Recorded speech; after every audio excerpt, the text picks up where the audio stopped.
Welcome back, everyone. Today, I'm so excited to have Olivia Moody and Colin Sherwin talking to us today. What's so cool about these two is they're both in the content creation space in the sports betting world. And so me and Colin were talking briefly, but it's kind of like you guys are kind of the liaison between like the companies and the consumers, where we've had some people talk this week where they've been more like company based, had a really interesting point of view, but you guys are kind of in the mix with everything and having consumer touch every single day. So I was wondering if maybe Colin, I'll have you start off, just kind of describe where you're at, what company you're with, and kind of what you do day to day. Sure. So my name is Colin Sherwin. I am the deputy college sports editor for DraftKings Nation. So what DraftKings Nation is, it's a partnership between DraftKings and Vox Media. So basically, I always tell people, DraftKings pays Vox, Vox pays me. So I don't necessarily work for DraftKings directly, but if you ask anybody, if I'm, in an Uber and somebody and the driver says, "Oh, what do you do?" "Oh, I work for DraftKings," because it's just easier than trying to explain like the multi-layered process that is my employer. So since I've been out here in Vegas, I've been to the DraftKings offices. I've met with people out there. They basically took over like an entire WeWork down here in downtown, on the other side of the Las Vegas Strip. And they're a fantastic partner and a great company to work with. I do their morning show a couple days a week. Their morning live streams. They are also in a similar partnership with VSiN, which is the Vegas Stats and Information Network, which is a nationwide radio network as well. I did their show last night or the night before for an hour. It's all running together on me. 23 days in Vegas will do that to you. So I do all of that kind of stuff on the content creation side, but my main job is basically to make sure that our website has all of our college content created, that it's up to date, current, that gives good information, not just to the bettor, but to the casual sports fan as well. We're trying to target everybody that we can possibly get. So yeah, you might get what time and what day is the game, the semifinals for the women's Final Four, for example. You'll get all the information that you need, but we're also going to put a line and a total in there as well, because we want to have that as much part of what we're doing as we possibly can. So yeah, and for me, it's college football and college basketball are the big two. I really like to lean into other things. Like Lindsay, you said you played college volleyball. I was an SID for a college volleyball team. I am a huge fan of the sport. Some of my best friends in the world are volleyball people. I find that like volleyball people tend to be, if you're a volleyball person, you love the sport. You know what I mean? You're not doing it because you're trying to turn pro. You're not, although my friend Michelle Collier at Georgia Tech, head coach at Georgia Tech, she went overseas, played a ton, made some money, came back, and now she's coaching in the US. People like that, though, they're not trying to become millionaires. They're just trying to play the game because they love the game. And that's why I love volleyball people. I think that sport, especially from a women's side, the upside is just completely unlimited. I would love to see more betting on volleyball. I think the men's game expanding. We need more men's teams. I think we're at like 41 or 42 men's teams right now in Division I, which is and Division II too, because they combine it. But yeah, we were just talking today, I think it was yesterday, how it's literally there's D1 and then it goes, I honestly think like NAIA. I don't even know if there might be D2, but it drops off pretty quickly. Yeah, it's like one championship and it's a Final Four. You either win your conference, there's one at-large spot, and then that's it. I mean, there's just not enough. So the men's game needs to grow as well. But the women's game, I mean, I think there's 3 less women's volleyball teams than women's basketball teams in Division I, something like that. It's very, very close. And betting on volleyball, like I bet on the Olympics. I had the US in the Olympics. Go me. So I think that's a sport where there's really a lot of growth. But for me, the big two are still going to be college football and college basketball. We're seeing a lot of growth in the space in women's softball as well, which I think is really positive. The ratings for that have been terrific. Women's College World Series does really, really. I went out there like 10 years ago and my alma mater played in it. It's a great experience. Like if you get to go, it's like a lot of fun. But what we need to do is, if we're going to get women's sports on a par, betting is going to have to be part of that. It's the only way. I mean, this is the growth in all of men's professional sports across the country right now is companies like ours, FanDuel, Caesars, and BetMGM. These are the ones that are putting the sponsorship dollars in. These are the ones that are growing. And so the women's sports need to be a part of that. And I think that needs to be the next step that we need to get to. So yeah, we'll touch on that more in a second. I'm going to pass the mic over to Olivia. Please tell me like what you're a part of and like what you do every day. Yeah, so I work for FanDuel as a content creator. And then I also work for Colin Cowherd's podcast network, The Volume. He created a podcast network that's kind of just blossoming into a network in general. And I've kind of taken on the social media side of that content. So he really brought me on to just be a gambling personality is whenever someone asks me what I do for work, I'm like, I'm just a gambling personality person that creates content. I don't really know what to tell you. Like I gamble, but I don't want to be considered a handicapper because I don't sell my picks. I share my picks. And if people choose to tail them or fade them, it's totally up to them. They can use their discretion. I have really tried to find a way to create content that's both entertaining and educational. And I think that's where there's a very weird gray area in this space. I think that sports gambling has been around for a very long time. So there's a lot of older people that have been doing it for many, many, many years. When social media wasn't as big then, it was all about numbers and stats and here's what I like. And so we're kind of seeing the space become a little bit more about content creation. And I don't know if everyone is on board with that. I've had a few people attack me online just because, they're like, she's just a TikToker. She doesn't know anything. She doesn't take it seriously, which is fine. That's totally up to them to have that opinion. But I do think that gambling is becoming much more accessible, obviously, as it becomes legal in more states. And it's all happening right here. And we're not used to that. We're used to, you make a trip to Vegas, you go and you gamble, you spend a weekend there, you drink, you spend money, you lose money, whatever. And now it's right at your fingertips. So I have definitely had the honor of joining this space when it was still relatively new, but moving very quickly. So I joined about 2 years ago with a startup company actually that I have since left. And, I guess who would have ever thought that a guy like Colin Cowherd would see my stuff online, but he did, and he liked it. And so I started working with FanDuel and I started working with him as well. So I just create a lot of videos and I try to bring fun to gambling because while it is a very serious thing and people do gamble as a source of income, that's how some people do this full time. Like they make their money to pay their bills through gambling. And so I never want my content to come across as I don't care about it. I don't take it seriously, but I do think that there's moments where it needs to be more fun. I would much rather turn on a TV and watch someone that's entertaining and I feel like I know them and I'm friends with them versus someone that's dry and just listing off numbers. Because the reality is, I think there's a lot of people that want to get involved in gambling and are intimidated by it. So they're like, I'm not touching it. I don't know what a spread is. I don't know what over under means. They're saying a lot of numbers that mean nothing to me. I'm scared. I don't want to touch it.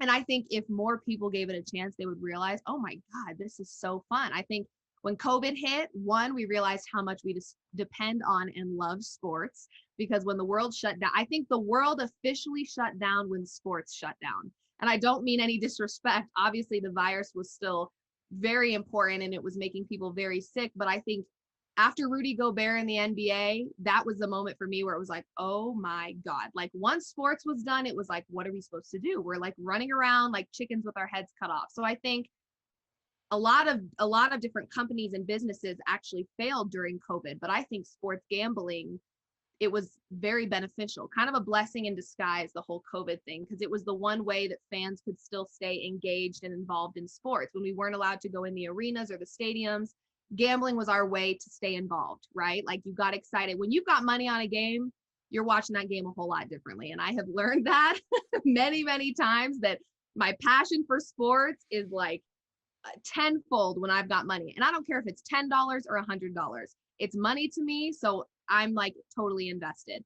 But again, I think sports betting is definitely taking a lot of different avenues right now. And so my job or the job that I have given myself, obviously my job is create content and they don't really give me much structure around what that looks like. So a lot of my days are spent being creative, handicapping. I literally have like a million tabs pulled up right now trying to figure out what I like in the NBA. But I really have taken on the responsibility of how do we keep this fun? While it is a very serious thing and people do this full time and this is how they make their money, it still should be enjoyable, because if it's not enjoyable, you're going to go insane because you will lose all the time. You're never going to win 100% of the time. So being able to learn from your losses, stay true to the integrity of the sport and why you love the sport. I think sometimes gambling gets involved and we forget how much we love that player because they just lost us $20. It's like, you still love the guy, you still love the team. This sport is something you've loved forever. So my job is really just to be entertaining, educational, and kind of bridge the gap between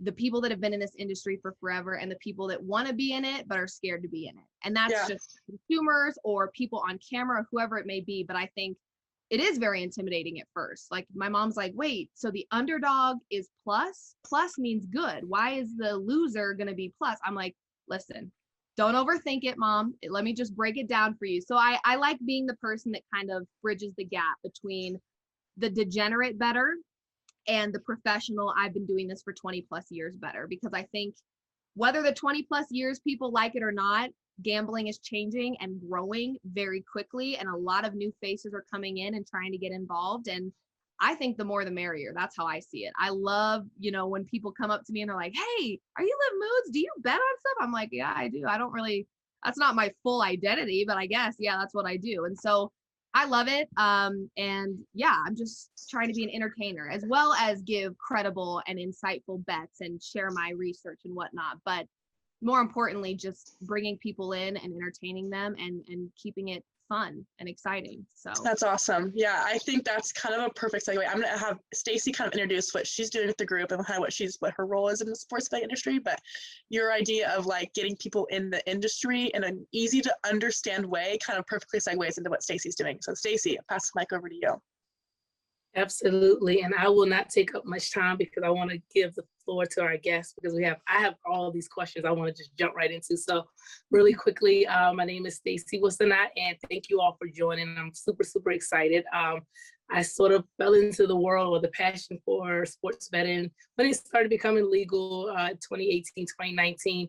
And just quickly realized that there was a market here for women bettors, particularly because I was trying to, exactly what Liv was saying, trying to keep up with the guys. They were throwing out terms, and I'm like, do what?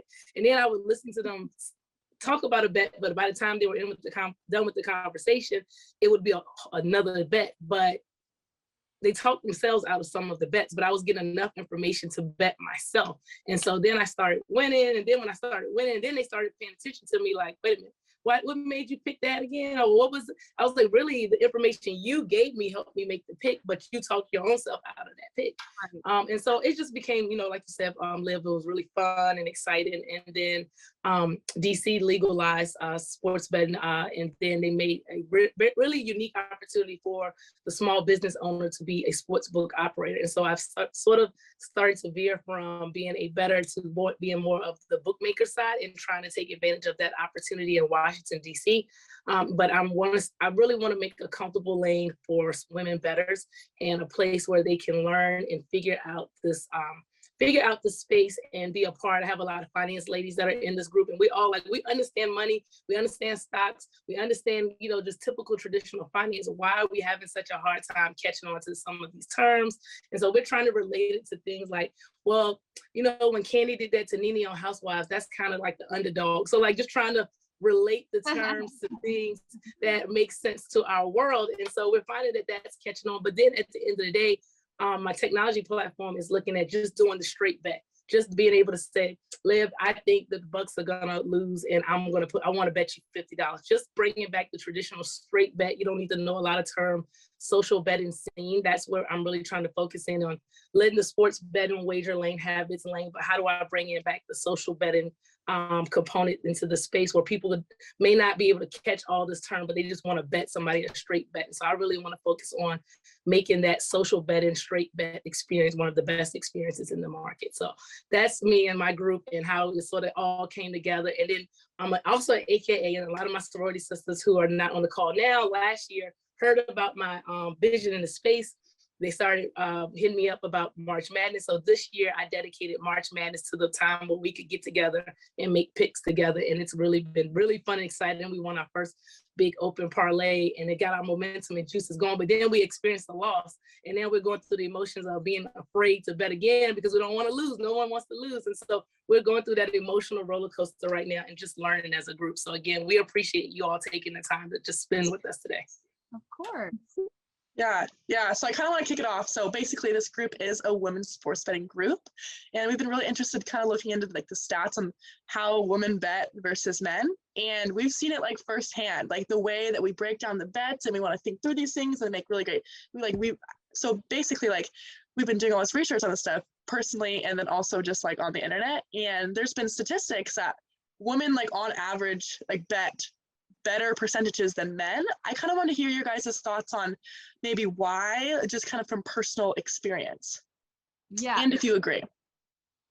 I'm going to briefly touch on this because I did talk about this on one of my shows during the NFL season, and we obviously brought it up. It was a show called Girls Who Bet, and I did it with Erin Kate Dolan, who now works for ESPN, but at the time she worked with me at FanDuel. And we talked about this, and of course, the chat was like, oh, that's BS, that's not true, because primarily the people that watch our shows are men. And so there were a few that had a problem with it, but when I was reading articles and I was seeing a little bit of how, why people were saying this, exactly what Stacey said. I think there's a lot of women that don't have an emotional attachment to a team or to a player, and that's not, trust me, I know a lot of women who have emotional attachments to team, players, and sports. But I think more so you've got men that are pretty die hard about this team or die hard about this. The amount of times I get people that tweet at me and they're like, this is the lock of the year, Chiefs are winning the Super Bowl, and I go to their page and they're wearing a Chiefs beanie and it says from Kansas City. I'm like, okay, come on. This is absolutely what you're not supposed to do. And they say betting with your head versus betting with your heart. And I think women are able to emotionally remove themselves a little bit more when they're betting on a sport. They're like, I don't really care about the Celtics or the Knicks, so I'm just going to look at who I think is the better team. Whereas a man who's maybe watched the Celtics since they were a child are like, oh, they're going to win. Of course they're going to win. They have to win. So I think women are able to emotionally remove themselves more. And that is something that I think hurts a lot of people, is the head versus heart. You're always supposed to bet with your head. That's why I avoid betting on the Denver Nuggets, because I just can't allow them to hurt my feelings anymore. It's just not going to happen. So that's kind of my perspective as a woman on it, is that, I don't have a huge emotional attachment to teams other than the ones that I grew up watching. And so that being said, I think I'm able to just look at strictly numbers, strictly facts, strictly information, rather than this is what I want to happen, or I really love this guy and love this team. So from my perspective, that's what I notice, is getting the tweets or the DMs that are like, this is an atomic lock of the night, take it. And their whole page is Wizards, like they're head to toe in Wizards gear. I'm like, I'm not listening to you today. I'm sorry. You may be right, but I can't go off of just your emotions. So that's my perspective on it, but I'm sure Colin has a different one. So I'll let him talk about it now. So there are two bets in the world that I never lose. I went to the University of South Florida. I hate the University of Central Florida with a deep, fiery passion of 1,000 suns. If I bet on UCF, they're going to win, because I am never betting on a team that I think is. So if I take UCF, they're going to win. And if I take USF to lose, they have no shot.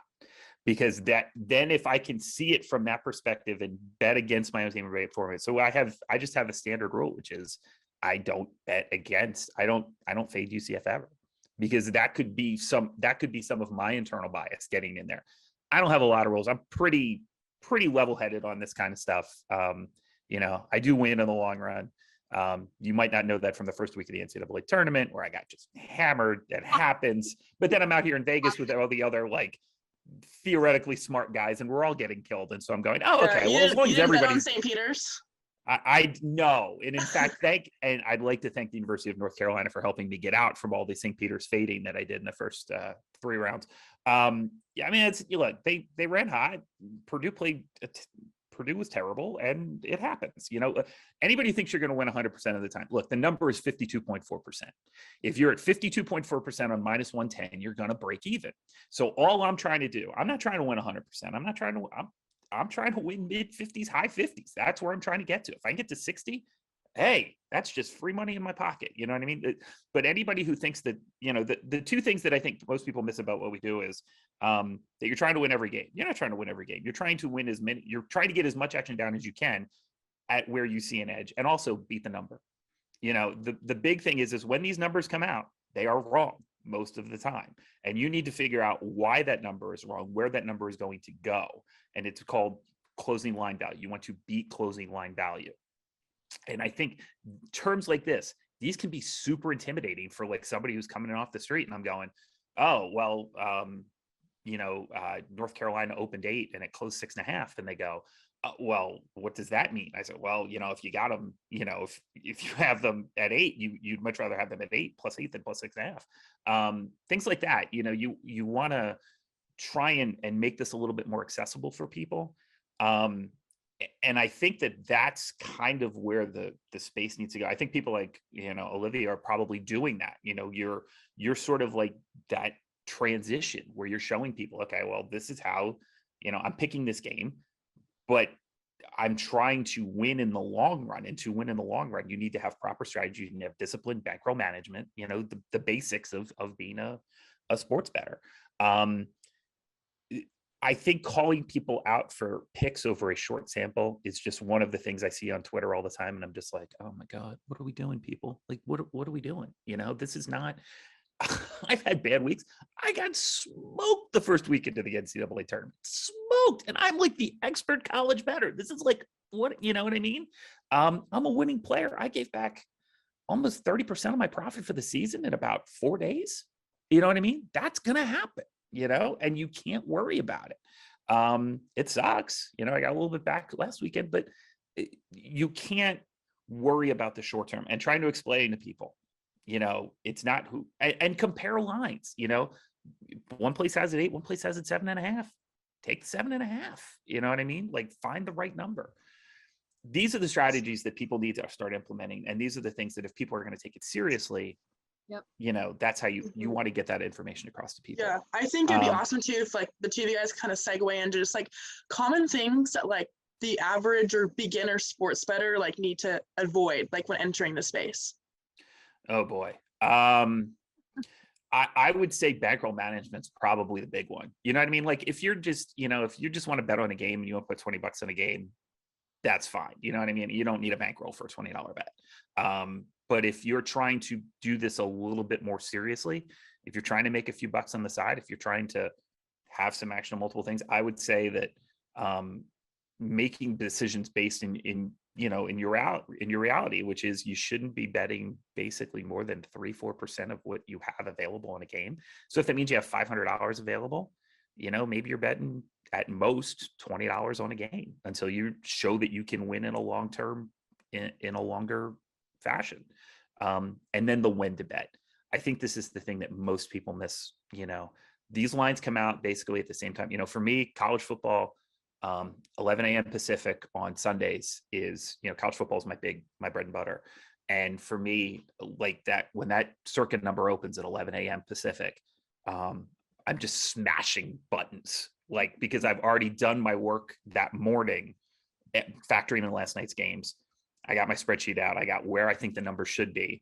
And if this is where I think it should be, and this is where they open it, and these two are different, I'm betting.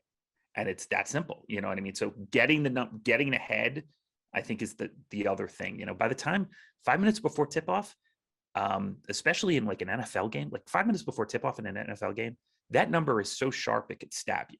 Like there's no edge 5 minutes before an NFL game, basically under any circumstances. You want to get the number early and you want to get the right side of it. So yeah. Yeah, Awesome. I would say for me, bankroll management is huge, but I also think speaking to more maybe of the degenerate group that maybe, wants to take it seriously, but doesn't have the time to commit to the research and because that's the craziest part about my job is that people are like, oh, your job is so fun and all you do is film TikToks and funny videos and then you just tell us your bets. And I'm like, if they only knew what my screen time was staring at the same flipping numbers every single day and writing notes and all these things. And so people see the end product and they just assume it's like easy money, here we go. And I think, so my biggest piece of advice is find what works for you. Some of my styles of handicapping may not work for other people, but once you find a rhythm, now it's like every morning I pull up the same few tabs. I'm looking at the same few things in an NBA matchup. Who's injured? Where have the lines moved compared to where they were last week? A guy like, I don't know, Kyle Kuzma at the beginning of the season, his rebounds line would have been at like 9.5, then it moved to 7.5. So all these different things, you look at these different trends, find what works for you. I look at the same few websites every single day, same few trends. And second piece of advice, if you don't see anything you like, do not force a bet. The amount of times I have said, oh my God, I have to put something out there. This is my job. People are depending on me. If I force a bet, it's not hitting. And that is how it is every single time. And so I have really started to prioritize quality over quantity. I get all these people that are like, you were so hot yesterday. I need a 6-legger. What do you got for me? And when I start doing that, my work is, I'm losing credibility for myself. I am, because I'm not truly handicapping each one of those bets the way that I normally would. So lately, I've been giving out 1-2 maximum plays a day. And I'm like, this is what I see. This is what I like. That's all. And when people are like, well, what about this guy? Do you think Trae Young pops off for 40 plus? I don't know. That wasn't in my handicapping. And I just simply say, I don't have an answer for you. If that's what you like, write it. But forcing a bet, it never ends well for me. I also think don't fade your gut. Sometimes your gut, when you're sitting there going, and what I mean by that, your gut is not the end all be all. Let me start there, because the amount of times my gut has been wrong, a lot. But sometimes I will do my research. I will handicap a bet like I always do. Then I go and ask for opinions on my bet. And that's probably the worst thing you could ever do, because I did my research. I handicapped it the way that I liked it. I know I like this bet. Then I go to Twitter and people are like, oh, that's a horrible bet. Don't take that under any circumstances. I fade myself and I end up regretting it. So trust yourself, trust your handicapping, trust your research that you do, that you rely on every single day. Sometimes you're going to trust it and it's going to go wrong. Like last night, I had Corey Joseph over 7.5 points. He had 5 points going into the fourth quarter, didn't play a single minute in the fourth quarter. He was 1 for 7 from the field. You cannot handicap someone going 1 for 7 from the field in the NBA. You're in the NBA. I don't think you should ever be going 1 for 7. So things like that happen. And I went with my gut. I liked the bet and I stood by it. Like there are times where my bet loses and I still love the bet. And I'll tell people that I still loved this bet. It just didn't hit. And that's it. So trust yourself, trust your own research. Don't force bets. And also pump the brakes on parlays sometimes. Because I think people get really excited about the hype and the noise. And they see someone on Twitter that just cashed $10 for 3 first basket scores to walk with $5,000. The chances of that happening to you consistently are slim to none. I've been doing this for 2 years. I will throw together a parlay every once in a while that I absolutely love. And it's one leg every single time that fails me. So I would say parlays, as enticing as they are, and I work for a sports book, so they want me to promote parlays. And I tell them all the time, I am trying to remain credible in this industry. I'm not forcing parlays down people's throats because I know the win percentage is just not there. So I'm not doing it. So I work for a sports book. They'd probably be mad to hear this, but I don't love parlays. I just don't. And I think there's room for them sometimes. And I think they're fun, especially if you're in a group like this and it's like, okay, you give me a leg, you give me a leg, let's all write it together. They're fun to sweat out. No doubt about that. But don't get overly excited and, oh my God, I'm on a hot streak right now. I'm going to put together a massive parlay. That's where you start messing up a little bit. So those are my biggest tips. Yeah, I love it. I want to be cognizant of time, but Colin, do you have something to say real quick? I wanted to jump in. I just want to follow up. Go for it. Go for it. So Stacey, when you said you hit a big parlay, I was just like, oh, that's bad. That's bad. Because especially if you're a new bettor, when you hit when you hit one, you go, oh, this is the greatest thing in the world. The house edge on the parlay is much, much bigger than if you're just betting the individual units in the long run. I bet one parlay a year. I do every year, championship Saturday for college football, conference championship Saturday. It's my favorite parlay of the year. I pick all the 6 games, 7 games.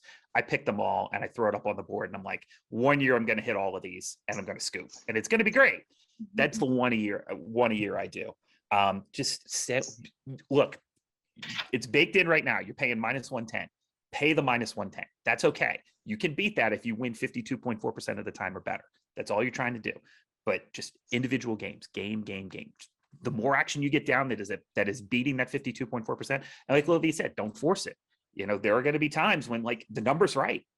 It happens. Like I think the Duke UNC number on Saturday, I think it's right. I'm just not just don't touch the game. You know what I mean? Everybody's like, well, pick a side. No, I'm not picking a side. My side is to stay on the sidelines with my money.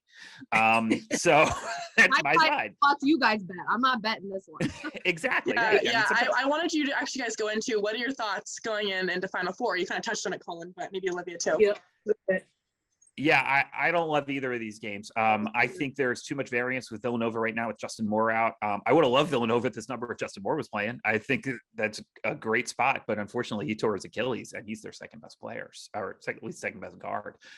So I just don't love, and teams that take injuries this late into a tournament, it's really hard to get back into the flow of like, how many practices are you even going to be able to have to adjust for what you're not getting? So like, that's tough for me. I think this is not the most talented Kansas team, but they really play well together. They defend well together, and they have two bigs that are tough in McCormick and Ajabi. So I don't really love this Final Four at all. I don't love either side. I don't love either game. If I had to, I guess I'm taking, the Kansas number came out. I was like, I think it was 2.5 at some places when it opened. I was like, okay, that's fine.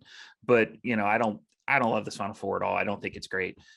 Very interested to see what the women's line open at. I think this UConn team continues to be overrated. I think they got calls. I don't think they should be this far. I love Paigey Buckets, but like, she's got no help. And this team isn't very good. So on the women's side, I'm super interested to see what the numbers open at for the women. But for the men, this is just a Final Four. Just stay away. National championship, I'll probably have a side though. For me, I think this is a tough one for me for the whole head versus heart thing. I went to TCU. I hate the Jayhawks. If you're in the Big 12 and you're have a basketball team that's decent, you don't like the Jayhawks, you don't want to see them win, and that's just the reality. So I would lean Villanova, but that's my heart, or that's my heart talking. But I do think we're seeing a cool matchup here between Duke and UNC. I think it's hard to beat the same team twice. I think the storyline is set up perfectly for Duke and Coach K to go out with a bang. That's not a good enough reason, though, for me to bet on a game is storyline. It's just not. I do think that Duke will pull it off versus North Carolina, but time will tell. Again, I'm kind of here with Colin saying I might not touch him. Yeah, if you want to bet, like, I agree. Duke probably wins, but if North Carolina wins, it's probably going to be because Brady Manick makes a bunch of threes. So bet Brady Manick at 20-1 to be the most outstanding player of the tournament. I think that's the best bet, even though I don't know if he's going to win. But I don't think North Carolina wins that often. But when they do, I think Manick is the reason. If he makes a lot of shots, he's MOP. Finding angles like that, that's things you can do down the board. That's a little bit different. But stay away from the parlays. Just stay away. Run. They pay my salary. Don't help pay my salary. Don't bet parlays. Yeah, real quick, we got 1 minute left on the recording. So I wanted to say real quick, thank you guys so much for being on here. This was absolutely fantastic. Thank you. Absolutely.